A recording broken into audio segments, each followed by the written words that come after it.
Salut à tous et bienvenue dans cette nouvelle vidéo. Alors j'ai le plaisir de vous présenter donc une Focus 2 RS. Alors bonjour Thomas. Ah non, c'est pas Thomas. C'est moi. Salut Alex. Alors bon, comme pour la petite histoire, cette Ford Focus, vous la connaissez certainement grâce à Tom Gear 095 que l'on connaît tous les deux. Et vous connaissez donc également Alex, que vous avez vu un nombre incalculable de fois sur la chaîne avec sa Clio RS. Et donc désormais, il a changé sa Clio pour la Ford Focus de Thomas. Donc, je vais avoir le plaisir de vous la présenter avec Alex. Donc Alex, ça fait très peu de temps que tu l'as, cette Focus RS. C'est vrai que ça s'est fait un peu, je vais dire grâce à moi. Oui, c'est vrai. Parce qu'en fait, donc toi, tu voulais passer à autre chose. La Clio RS, bon, tu en avais fait le tour. Tu voulais plus de puissance. Tu avais pensé à la Hyundai i30N. Puis aussi à la BM M135i. Ouais. Et puis finalement, je t'avais montré, parce qu'en fait on parlait de est-ce que c'est plus facile de vendre sa voiture quand on est youtubeur. Et moi je lui avais montré, du coup je savais que Thomas était en train de la vendre celle-ci. Et donc je lui ai montré l'annonce.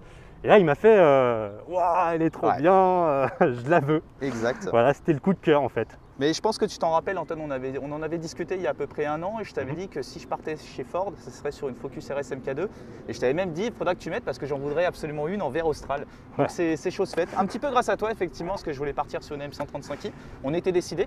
Je parle on, le couple, parce que l'objectif c'était aussi de trouver une voiture qui était pas trop radicale. Bon là pour le coup c'est un petit peu la tendance est un petit peu inversée parce que celle-là c'est typiquement le cas, mais effectivement dans l'heure après que tu m'aies envoyé l'annonce, j'ai contacté Thomas parce que moi j'ai eu un coup de cœur en fait et le projet s'est complètement renversé en fait. Ouais, non mais c'est dingue. Non mais après de toute façon c'est une voiture à coup de cœur, j'ai envie de te dire. Donc alors on va parler un petit peu chiffres pour commencer.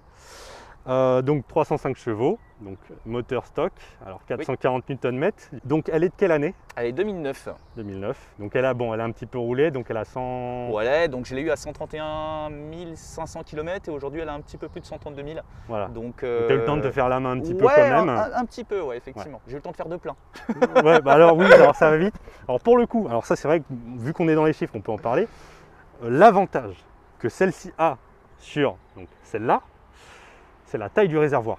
Oui, parce que là on est sur 62 ou 63 litres. 62 litres, tu m'excuseras. Si je me trompe pas. Autant pour moi, très bien. Donc oui, effectivement, on a un gros réservoir qui donne une autonomie d'à peu près, bon là au kilomètre que j'ai pu parcourir depuis que je l'ai, je dirais 400-450 km. Ouais. À peu près. Tu as pu voir à peu près déjà écoute, combien... Si je me suis au tableau de bord, je suis proche de 14 litres. À peu près. Ok, bon, donc ça reste quand même c'est glouton. assez élevé, d'autant plus que pour l'instant là je ne fais que des petits trajets. Donc les temps de chauffe, tout ça, c'est là où tu consommes le plus. Et je roule principalement dans des milieux urbains, c'est pas trop son environnement, mais bon, non, pour l'instant ce sont les trajets qu'elle exerce. C'est du 5 cylindres, donc 2,5 litres turbo d'origine Volvo, le fameux T5, qui se retrouve notamment sur les Volvo. Il me semble V70, C70, c'est quelque chose comme ça. Alors il y a plusieurs modèles sur lesquels il a été monté. Et aussi du coup la Focus ST MK2, donc en version un peu dégonflée à 225 chevaux. Exactement. Malheureusement il a quitté Ford, il a quitté Volvo ce moteur parce que les normes écologiques, tout ça, c'est bien dommage. De plus, on en voit vraiment très très peu. Parce que contrairement à la MK3, déjà elle n'est pas mondiale, c'était seulement en Europe. Alors si je dis pas de bêtises, c'était aussi un nombre limité. Exact. C'est une série limitée. Alors je sais plus, c'était... Alors on a 11 500 dans sa globalité, mais 11 000 modèles dans les trois couleurs vert austral, blanc glacier et bleu cyclone, et 500 exemplaires en noir mat, noir satin, la RS 500, qui elle par contre dispose certes du même bloc, mais de 350 chevaux, 45 chevaux de plus. Alors sur le train avant, ça commence à faire 350 chevaux. Effectivement. Dans le commerce, il n'y a jamais rien eu de plus puissant que 350 chevaux sur le train avant. Oui. À l'époque, quand elle est sortie, c'est vrai que proche des années 2010, c'était la compacte traction la plus puissante jamais produite. Et tout le développement a été axé vraiment sur l'optimisation du passage au sol de la puissance. Donc on retrouve un autobloc. Donc l'autobloc Quaife, il y a aussi, parce que pour le coup, 440 Nm de couple sur le train avant, ça commence à faire. Donc un Revo Knuckle pour empêcher trop les remontées de couple. Alors du coup, je sais pas, toi au niveau de ton ressenti, si... je trouve qu'il faut tenir le volant quand même. C'est C'est pas une voiture... pour les faibles. Non, effectivement. Ouais. Et puis moi, j'avais lu dans des articles où ils disaient que justement, ça a tendance à tellement trembler qu'ils ont vraiment travaillé le développement en fait, du passage de puissance au sol pour que ça soit tenable par n'importe qui. Niveau modification, parce que du coup, vu qu'on on fait l'extérieur, niveau modif, donc on voit qu'effectivement, on a les petites ailettes sur le côté donc en fibre de carbone, véritable. Donc ça avait été posé par Thomas. Donc tu m'avais montré également le logo rouge RS. Oui, effectivement, avec, qui normalement est en bleu. Oui, absolument. Et donc le logo Ford en fibre de carbone également. Avant-arrière. Hein. Voilà, avant-arrière. Donc les écopes ici, ça c'est d'origine. Ouais, alors, je songeais à les passer potentiellement en recouvrement carbone. À carbone, carrément. Ouais. Pas juste en noir non, brillant. juste au recouvrement. Donc, d'accord. Donc ne pas faire le moule complet, toutes ces choses, juste du recouvrement carbone. Mais finalement, je sais pas. À voir dans le temps. À voir. J'étais très partant au départ et puis bon, je parle avec pas mal de puristes Ford qui me disent ne le fais pas. Je sais pas pourquoi, mais ils me disent de ne pas le faire. Donc finalement, j'en arrive ça. Ils ont réussi à me en tout cas, pour moi, me mettre des doutes. J'en vois certaines avec juste avec une peinture en noir sur les écopes pour qu'elles ressortent mieux. Honnêtement, je trouve que ça lui irait très bien. Ce serait une des seules modifs que moi je ferais à une telle voiture, honnêtement. Mais c'est tout. Pour le reste, franchement, c'est une très belle voiture. À voir dans le temps. À voir dans le temps. Donc on va continuer notre petit tour. Alors, il y a les jantes. Donc des jantes Motec, tu m'avais dit, donc plus légères que les jantes d'origine. Ouais, exactement. Donc c'est des Motec ultra light. Hein. On gagne à peu près 3-4 kg par rapport aux jantes d'origine, donc en 19 pouces, avec des pneus Hankook 235-35 R19. Ouais, pour la petite anecdote juste, Antoine, il ne faut pas prendre compte du moyeu HRE. Hein. C'est simplement pour le plaisir que Thomas a fait ça. Ce sont des jantes Motec. Ok, ça marche. Donc les petites écopes qui, malheureusement, c'est du fake. C'est un des seuls, ou c'est peut-être même le seul truc de fake. C'est juste ça, donc avec le logo également rouge qui a été modifié. Ici, alors ça je l'ai reconnu parce que j'ai les mêmes. Ça c'est voilà, les feux à défilement, les clignotants à défilement, pardon. Donc on a le petit Instagram d'Alex que vous connaissez tous. L'énorme béquet, j'adore. Ça rappelle, ça ils ont plus ou moins laissé. Le logo également RS rouge. Et franchement, là, c'est la partie que je préfère. C'est vraiment l'arrière, ce diffuseur arrière énorme avec le feu F1. C'est anti-brouillard façon F1. Franchement, ça, je trouve ça mais génial. Ouais. C'est super beau. Ça, je l'aurais laissé. Et du coup, tu m'avais dit les sorties d'échappement ? Ouais, le diamètre en fait est augmenté. On est en plus de 100 mm avec une ligne en diamètre 76. D'accord. Donc ça chante. Ça chante bien. Peut-être trop, tu verras à l'intérieur. Peut-être trop, ouais. Ça chante pas mal. Ok. En tout cas, en vert austral, elle est vraiment magnifique. Faut oser. Alors déjà, le bleu nitrousse, bon, il y en a qui me disent ouais, nanana, parce que bon, c'est des couleurs qui font débat. Alors si j'en avais pris une, j'avoue que j'aurais peut-être pas osé le vert, je l'aurais peut-être prise en bleu. Ah ouais ? Pour le coup. Ah non. J'aime bien le bleu et du coup, le bleu des MK2, je l'aime bien. Du coup, j'aurais peut-être pas osé le vert, alors que mon père me disait ah non, c'est vraiment le vert qu'il lui faut, quoi. Ouais, sacrilège, c'est toujours mieux que blanc, hein, n'est-ce pas ? C'est vrai. C'est vrai que dans l'ordre, ouais, c'est. Ah bah le blanc, ça fait utilitaire. En premier choix, je vais me faire jeter des pierres. Voilà, j'aurais pris blanc. Après, en second choix, en bleu cyclone. Mais le choix premier ultime, choix, c'était le vert austral. C'est le vert austral. Nickel. Là, on a parlé des modifs extérieurs. Il y a des modifs également moteurs, même s'il n'y a pas de reprogrammation, encore une fois. Hop là. Donc là, on peut directement voir, là ça saute aux yeux ce qui a été modifié. Donc le collecteur. Donc comme tu le vois Antoine, le collecteur d'admission est d'origine en plastique. Là, il a été remplacé par un AirTech qui a été fabriqué sur mesure en aluminium, puisque c'est un petit peu la maladie sur les RS, ils ont tendance un petit peu à casser. Sur le ST, aux échos que j'ai eu, c'est pas forcément le cas. Après, on a un turbo qui souffle bien plus fort sur la RS, qui est d'ailleurs plus gros pour la petite anecdote. On a au niveau des modifications de petites durites, au niveau de l'admission, et puis la boîte à air d'origine a été ouverte style un petit peu MK3 comme toi. Ouais. Donc j'ai vu qu'apparemment ils vendent des kits sur tous les sites AliExpress et compagnie, mais ça me botte pas trop. Je préfère rester sur une conception origine. Mais voilà, pas tant de modifications que ça. Ce qui serait potentiellement à venir, ça serait un échangeur gros volume, Ouais. puisque la voiture va certainement pister. Ah bah j'espère bien C'est qu'elle va même pister. pas certainement, c'est plus que sûr. Ouais, c'est une Donc, évidence. ce seraient les seuls modifs avec potentiellement un stage pour la D'accord. partie mécanique. Ok, Esthétiquement, non, je Donc, pense que c'est comme ça, elle me plaît. ok. Donc si tu mets un échangeur plus reprog, là je pense qu'on devrait être autour de 350 par ouais, là. un bon 350 Ouais, chevaux. avec ouais. un gain Donc, d'environ 100 Nm. Donc ouais, on donc, serait 540 à peu autour près, de 550. Ouais, par là. 550. Exact. Donc des là, ça chiffres, commence à causer. qui commencent à être très très intéressants. Et d'ailleurs, elle est plus légère, forcément. Ouais. Elle est à 1400. 1470 à peu près. 1470. À peu près. Ok.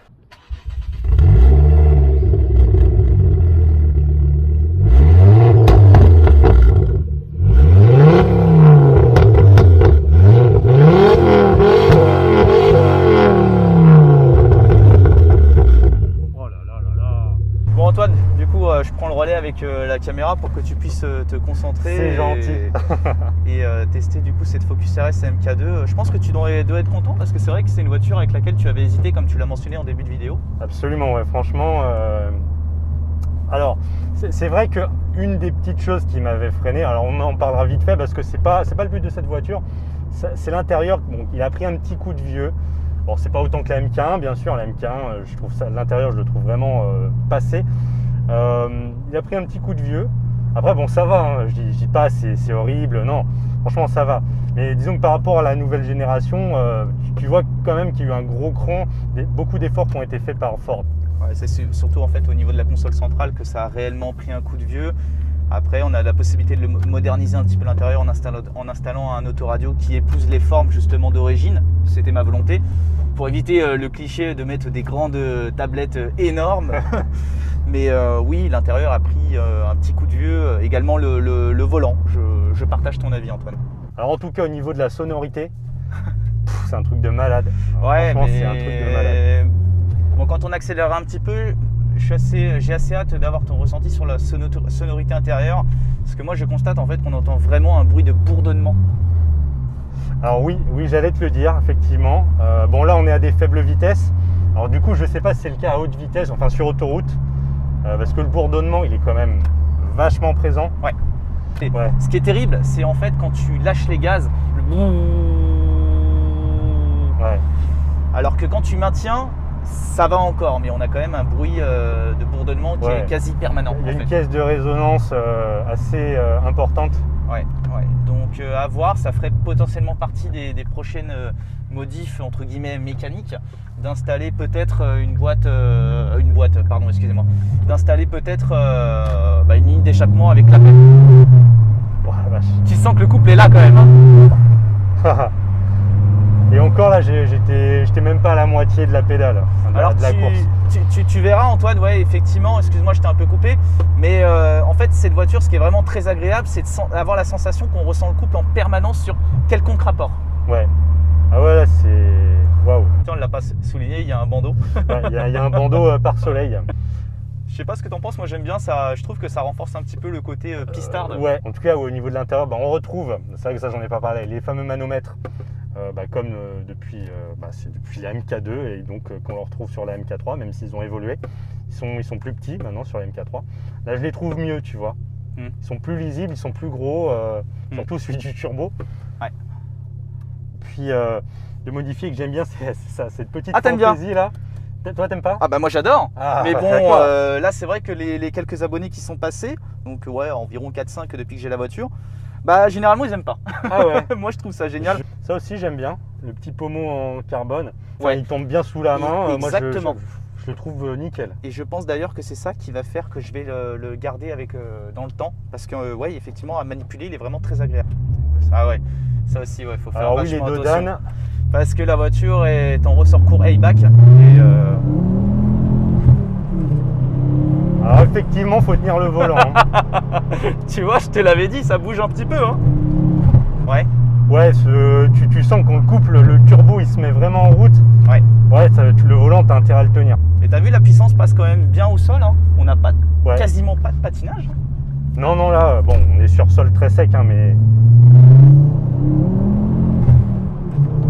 Tu vois, je me rends compte en passager à quel point on est propulsé au fond du siège. Ouais. Hein. Et c'est vraiment le terme. Ça pousse. Ouais. Tu ressens bien l'effet on-off du turbo comme à l'ancienne. Ouais, exactement. Et ça, c'est quelque chose qui est très appréciable et qu'on perd un peu aujourd'hui avec tous les moteurs d'aujourd'hui qui ont certes des turbos, mais une accélération qui est très lissée, je trouve. Absolument, ouais. Ah, j'avoue, le bourdonnement, c'est chaud quand même. Bah ouais. Là, quand t'es relâché, c'est vraiment mais ultra présent. Ouais, quoi. ouais. Tu vois, là, tu reprends en 4. T'as vu le couple un peu? Ouais, ça marche. Hein. Ouais.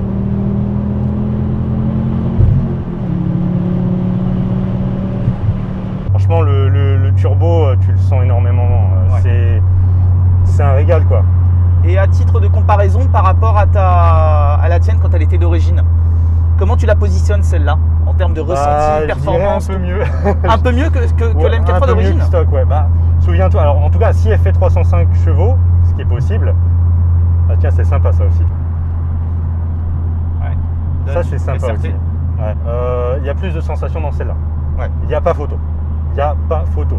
Alors après, effectivement, si tu veux de l'efficacité en cours, alors là, on n'a pas attaqué en virage, mais bon, c'est un fait. Le châssis de la MK3 est plus efficace, c'est beaucoup plus efficace. Mais pour le coup, tu ressens beaucoup moins de choses que dans une MK2. Ça, c'est clair. Ouais, on est d'accord, Donc, tu vois, ça c'est quelque chose qui m'avait marqué. Bon, moi j'ai quand même vlogué pas mal de voitures, aujourd'hui proche de 70. Donc les sensations que procurent les voitures de 300 chevaux, je les connais. Tu vois, je la positionne plutôt dans des sensations que moi je ressens de voitures d'environ 330-350 chevaux. C'est une voiture et... Alors, alors faut prendre ça avec des pincettes, ce que je vais dire, mais imparfaite. Voilà. C'est des imperfections qui font que cette voiture, elle a du caractère. Ça lui apporte du caractère. Voilà. Alors, le fait de devoir bien tenir le volant, ah, bah oui, etc. Complètement. Bon, la sonorité, bon ça je vais pas arrêter de leur dire. Ça a son charme en fait, hein. C'est entre guillemets petits défauts, mais défauts qui donnent tout de suite en fait de la sensation. Absolument. Ouais. Après niveau châssis, moi je trouve que c'est bon, sortant d'une Clio 4RS que j'ai eu pendant proche de 6 ans. Bon, j'ai pas l'impression d'être forcément dépaysé, tu vois. Ouais. Je trouve que ça tient bien le pavé. Et moi, ce qui m'impressionne vraiment le plus, c'est les sorties de petits virages où tu mets plein gaz en 2 et ça passe au sol. C'est la preuve. Ouais. Là, ça grippe. Ça grippe, clairement. Il n'y a pas de problème. Et ça, Parce que ça monte vraiment bien. Je trouve qu'elle monte bien dans les tours. ouais. Tiens, d'ailleurs, j'ai envie de te poser une question, Antoine. Est-ce que tu as la sensation que sur cette voiture, tu as besoin de monter haut dans les tours? Alors non, t'as pas besoin d'aller à la ligne rouge, ça c'est clair. Tu changes un rapport franchement à 6000, ça suffit largement, tu vois. Bah ouais, je suis totalement d'accord. Parce que c'est vrai que la Clio, je montais haut dans les tours. Mais celle-là, je sais pas, en fait, quand je la conduis, je sens qu'il n'y a pas forcément besoin de monter très très haut dans les tours. Et même en montant pas forcément haut dans les tours, quand tu passes ta vitesse, tu dois te retrouver à 2500-3000 tours. Bah, ça repart direct en fait. Parce que le couple est disponible à partir de 2300 tours. Et ça, c'est vraiment hyper agréable, quoi. La boîte de vitesse, bah, très bien. Bon, c'est pas... Les débattements sont pas ultra courts. C'est juste une bonne boîte. Oui, c'est vrai. Ça fait le taf. Ça verrouille bien. Donc, il y a moyen de passer les vitesses assez rapidement. Je suis d'accord. Et la direction, tu la sens précise quand même, ça va? Je la sens, ouais, bah, elle est plutôt ferme. Elle m'a l'air plutôt précise. Je la trouve plutôt agréable. Alors après, ouais, comme tu m'as dit, un de ses défauts, parce que c'est vrai qu'il faut aussi qu'on parle de ça, c'est le rayon de braquage aussi. Oh là là, absolument terrible. Hein. Pas plus tard que ce matin, j'ai dû aller à l'aéroport. Et c'est vrai que dans le parking, en fait, dans les différents virages, je suis obligé de m'y reprendre à 2 fois dans le sens où ça passe pas d'un coup. J'ai beau serrer le côté extérieur. Non, je suis obligé de faire une marche arrière pour rebraquer parce que ça passe pas, quoi. Hormis ce rayon de braquage qui nous empoisonne un petit peu la vie, mais on lui pardonne. Ouais, bah complètement. Est-ce que tu as trouvé d'autres choses que tu pourrais lui reprocher? Des choses que je pourrais lui reprocher, ouais. Pareil, c'est une maladie sur les Focus RS MK2. J'ai le voyant ABS en fait qui s'affiche quand je fais trop de braquage full. Donc ça, c'est une maladie qui est connue, mais mis à part ça, non, je vois pas vraiment de défaut. Je pourrais tout de même quand même lui reprocher le système de freinage que je trouve un peu light d'origine. Oui. Parce que donc c'est du monopiston. Bah sur une voiture qui est proche d'une tonne 5, ils auraient quand même pu mettre du 4 pistons. Alors, pas Là, aussi... j'ai trouvé qu'elle avait du mordant par rapport à d'habitude. T'as trouvé que... Bon. Bah, c'est peut-être les sensations passagères. Alors après, t'es en passager. Ouais, exact. Parce que justement, moi j'allais te dire, c'est moins mordant que la MK3. Ouais. Honnêtement, je trouve ça moins mordant. Alors après, c'est plus progressif parce que c'est vrai que la MK3, je trouve, dès que tu commences à appuyer, ça va mordre plutôt fort. Alors que là, t'as l'impression qu'il faut vraiment mettre direct plus de pression, Ouais, plus de pression dans la pédale. sur la pédale de frein. Ouais.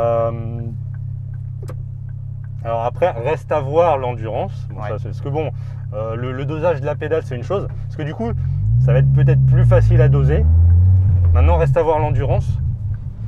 Qui je pense sera bonne, puisqu'on a quand même des durites d'aviation et puis Ouais. du liquide RPF.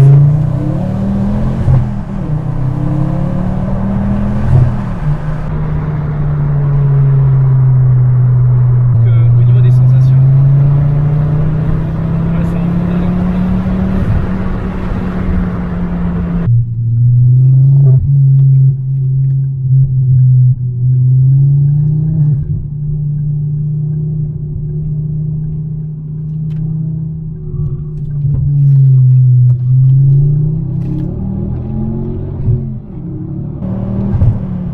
Ouais. Alors, bien sûr, c'est une traction. Il faut faire attention à la remise des gages parce que sinon, là, j'ai eu un petit moment où ça a un peu patiné. ouais. Pas grand chose. C'est une traction, hein. C'est là où tu vois qu'il y a la différence avec la MK3. Mais globalement, c'est génial. Globalement, c'est une voiture géniale où vraiment, comme tu dis, on en tombe amoureux. Bah oui, c'est déjà le cas. Au bout de seulement un mois, la voiture, non, je m'en séparerais pour rien au monde, quasiment. On pourrait m'en proposer 30-32 000. Non, Non, en c'est fait. clair. Franchement, le bruit du 5 cylindres, déjà, rien que ça, c'est tellement un plus. Ouais.